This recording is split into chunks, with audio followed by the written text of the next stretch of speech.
Jealousy is an interesting thing, is it not? Anyone here ever been jealous?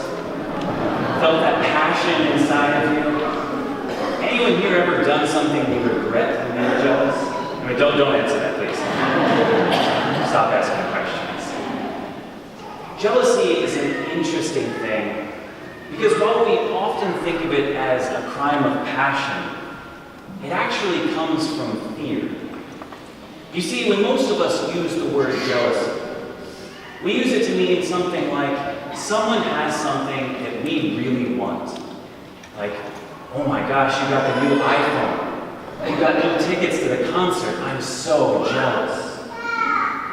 But jealousy is not necessarily, technically speaking, about someone else having something you want, but actually somewhat the opposite. It's about having something in your possession that you're afraid to lose. It's about being threatened that someone else might take it away from you.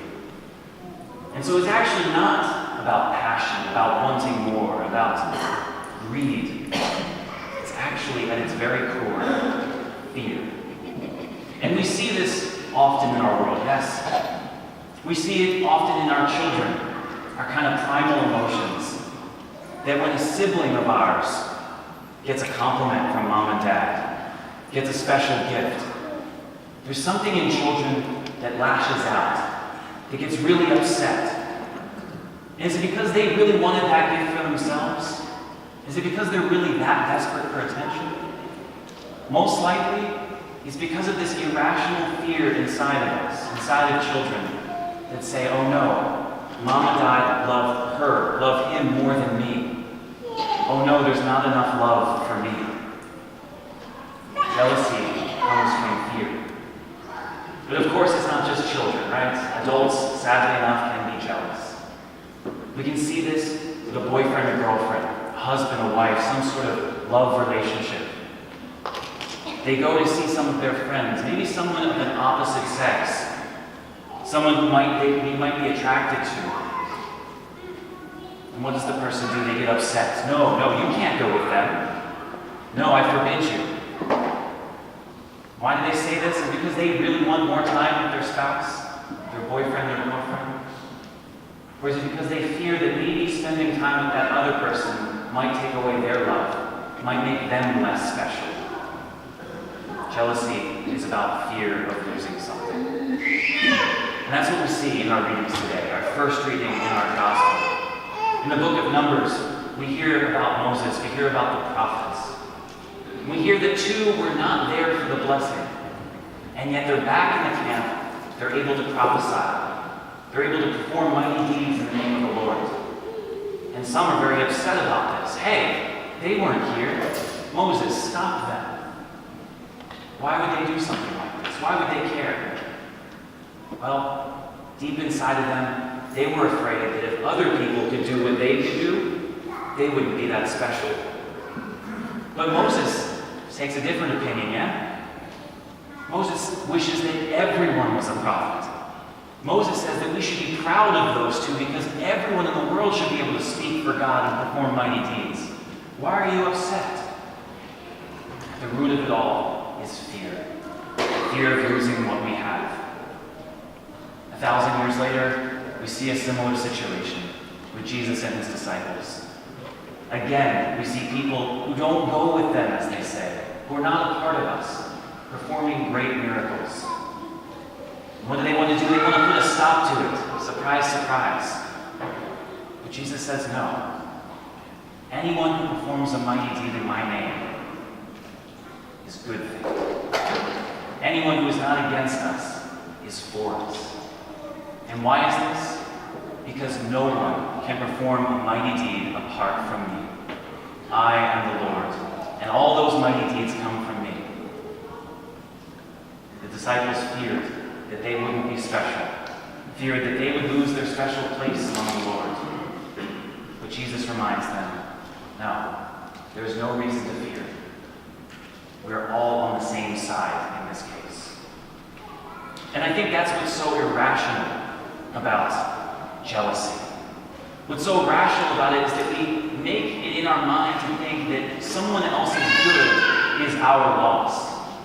That when someone else benefits and does something good or gets praise or acclaim, that somehow it takes it away from us. That when our brother or sister receives love, when our spouse gets to share love with someone else, when someone else is given praise for doing a good thing in the name of the Lord, somehow, deep inside of us, we're afraid that that means it hurts us. How irrational this is.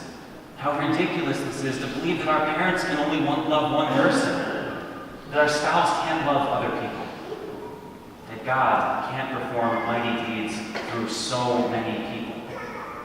And what we do is we create enemies.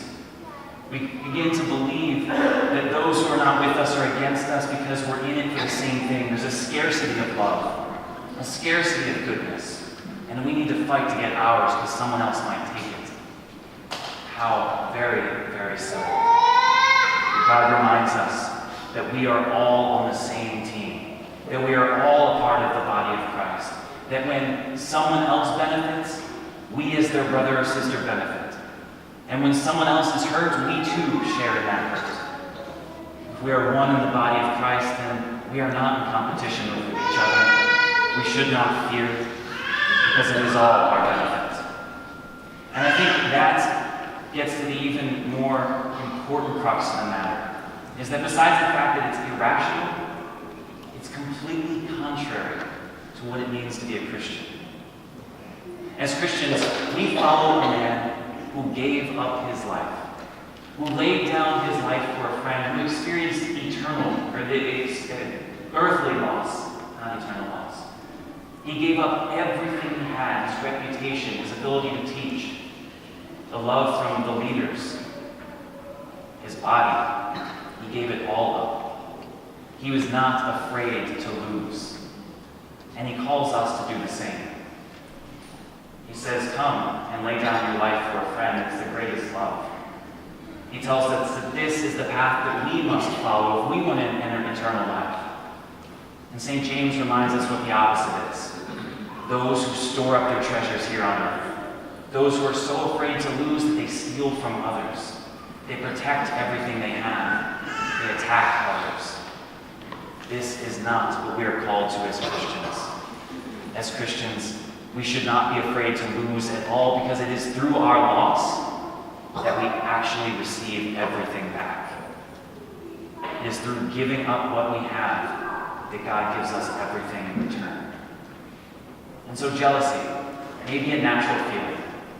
Fear of loss is definitely a natural feeling, but it's something that we need to fight against, because we are all in this together, and it is through our loss that we receive eternal life. And so as we go out and share the good news of the kingdom of God, we share it with the people of God. Let's remember, it's not about focusing on what we might lose. It's about what we might gain when we do, in fact, lose it all.